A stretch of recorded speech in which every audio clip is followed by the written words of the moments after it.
Je vais faire une pause. Après ça, on va vous faire la petite musique américaine. Puis après ça, je vais vous proposer la devinette la plus difficile de toute votre histoire. Je vous parie que vous ne serez jamais capable de trouver la réponse à mon énigme. L'histoire vient du conte de fées ou du roman d'horreur. C'est l'histoire de Ryan Larkin. Regardez-moi pas de main. Ah oui, il faut faire la Floride. La Floride va avoir son... Hey, la Floride, vous êtes connectés, il paraît. AM 1700 WJCC, Miami Springs, Miami, Fort Lauderdale, Palm Beach, and the Bahamas. Planet 17. Moi, je connais Ryan Larkin. Un jour, j'y ai donné 5 piastres pour surveiller l'autocar que j'avais stationné illégalement sur un arrêt d'autobus. Puis j'y ai dit, je rentre ici au restaurant, là, puis s'ils viennent me mettre un ticket, venez me chercher. Puis j'ai barré l'autocar sur un arrêt d'autobus à Montréal, hein, un indice, Montréal, un arrêt d'autobus, puis un restaurant. OK, là, vous avez des indices, là. C'est une énigme, c'est un puzzle que je vous suggère. Et j'ai dit à Larkin, s'ils viennent me mettre un ticket, vous entrez à l'intérieur, vous venez me chercher, puis j'ai donné 5 piastres. Puis il a pris le 5 piastres. OK? Ça s'en vient, là? Au Oscar cette année, parmi les films en nomination, il y en a un dont le sujet, ça sera Ryan Larkin. Hein? Donc, il est à Montréal, il est au Oscar, c'est le sujet d'un film, mais c'est quelqu'un à qui on donne 5 piastres pour surveiller un auto stationné illégalement. Le mystère commence-t-il à aller mieux? Ryan Larkin, quel autre indice que je pourrais vous donner? Je vais vous en donner un autre. Norman McLaren. Est-ce que le nom de Norman McLaren vous dit quelque chose? Est-ce qu'il y en a qui en savent assez pour me parler de Ryan Larkin maintenant? 670-1009, 1-800-670-1009. Allez pas sur Google puis trichez pas, là. Vous n'aurez aucun plaisir à le faire. Vous n'aurez aucune gloire à le trouver. Vous le savez ou vous le savez pas. Vous voulez... Puis je vous demande pas de me dire c'est un tel. Je vais vous demander de m'en parler si vous m'appelez. OK? Ryan Larkin, un film sur lui, présenté au Oscar le mois prochain. C'est un gars qui est à Montréal, à qui on peut donner 5 piastres pour surveiller un char sur un no parking, devant un restaurant. Puis quand je vais vous donner le nom du restaurant, vous allez dire « Hein? » Puis quand je vais vous dire qui est Ryan Larkin, vous allez dire « Hein? » Je vais vous ajouter un indice. Je sais où Ryan Larkin couche à tous les soirs. Ryan Larkin couche dans un abri de sans-abri au centre-ville de Montréal. C'est un clochard. Hein? Un clochard. Alors, voici les indices. Je vous ai donné son nom. Je vous ai dit Norman McLaren. Je vous ai dit arrêt d'autobus, restaurant, Saint-Vias.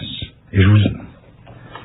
Ryan Larkin est probablement une des histoires les plus invraisemblables que vous avez jamais entendues. Et si vous voulez m'en parler, je suis à 670-1009. Puis si vous m'arrivez avec des histoires que vous avez trouvées ailleurs, puis vous n'êtes pas capable de me les expliquer, vous allez tout simplement vous attirer le mépris général. Mais si ça vous dit quelque chose, puis vous êtes capable de faire un bout, j'apprécierais votre appel. La suite, dans un instant. Il est 12:06. Hey, bonjour. Bonjour, M. Arthur. Comment allez-vous? Ça va très bien. Parlez-moi de votre curiosité. OK. Moi, j'y étais par association. Vous m'avez parlé d'un restaurant. Oui. Je suis allé l'automne dernier chez Schwartz. Schwartz étant le temple du smoke meat à Montréal, sur la rue Saint-Laurent, entre la rue du Parc et la rue Rachel. C'est ça. Puis moi puis ma blonde, on attendait, j'étais avec mes beaux-parents. On a vu un clochard avec un verre de café vide. Oui. On s'est dit, puis là, on voit... Avec une calotte de baseball sur la tête. Probablement. Oui. OK. Là, le gars, à un moment donné, il part, on s'est dit, il s'en va pisser, il passe son cup de café à un autre qui surveille. J'ai dit, ça se peut-tu, ce gars-là, il travaille-tu pour Schwartz? Fait que là, excusez, je t'ai soufflé. Alors, vous avez vu Ryan Larkin. OK. Ryan Larkin est, depuis des années, clochard à Montréal. OK. Et son point de chute, là où les gens le connaissent, le reconnaissent et lui donnent des cadeaux, c'est la façade de Schwartz. Mais Schwartz est ouvert de 8 heures le matin à 3 heures du matin. Mhm. Et le gars, il est là à peu près tout le temps, sauf quand il va pisser à l'intérieur chez Schwartz. Tous les gens de Schwartz le connaissent. Et il se tient dans une espèce de petit café-bar de l'autre côté de la rue, dont j'ai oublié le nom, et où les gars de Schwartz, quand ils ont fini leur quart de travail, ils traversent manger une bouchée l'autre bord de la rue. OK. Et Ryan Larkin se tient avec eux. Ryan Larkin a sa chambre et pension au Old Brewery Mission, qui est près du palais de justice, dans le bas de Saint-Laurent, là où les clochards anglophones se tiennent. C'est mon voyage. C'est l'Aubrivière au centre-ville. Ryan Larkin était, il y a quelques années, l'étoile montante de l'Office national du film.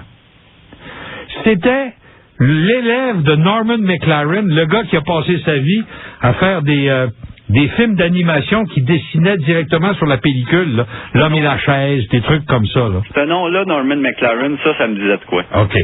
Et Ryan Larkin s'en venait à être le successeur de Norman McLaren, son enfant chéri, celui à qui il avait enseigné son métier. Puis un jour, Ryan Larkin a eu une discussion avec des boss à l'Office national du film. Il a tout crissé là, puis il est devenu clochard. Incroyable. Et il y a un cinéaste de Montréal qui l'a adopté, qui a tourné un documentaire sur lui, et ce documentaire-là est en nomination pour les 2 films étrangers, whatever, au Oscar du mois de mars.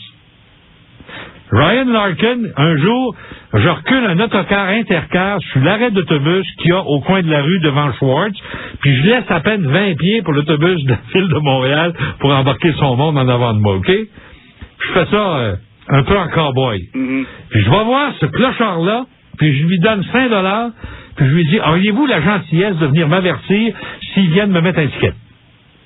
Fait que le gars, il surveille pas les autos. Il fait juste quêter. C'est ça. OK. Et si vous lui demandez, en arrivant chez Schwartz, j'en ai pour combien de temps à attendre, il va vous dire, vous en avez à peu près pour 20 minutes ou pour 10 minutes. Il est comme le doorman de Schwartz, mais c'est un clochard. OK. Et c'est probablement un des jeunes cinéastes les plus brillants que le Canada anglais ait produit. Puis il vit au Old Brewery, il passe sa vie sur le trottoir devant Schwartz, puis il quête. Arrangez ça comme vous voulez. Ouais. Bon, ben c'est beau, fait que j'ai eu une très bonne intuition. Je vous félicite. Vous venez, ou ben non, vous connaissez mes travers, ou ben non, vous avez du flair, ou ben non, les deux. Ben, quand vous m'avez dit, si je dis le restaurant, j'ai tout de suite pensé à Schwartz et au clochard devant Schwartz. C'est extraordinaire l'histoire, hein, quand on y pense comme il faut, là. Salut! Fait que merci beaucoup, bye-bye, M. Arthur. Au revoir. Il y avait il sent...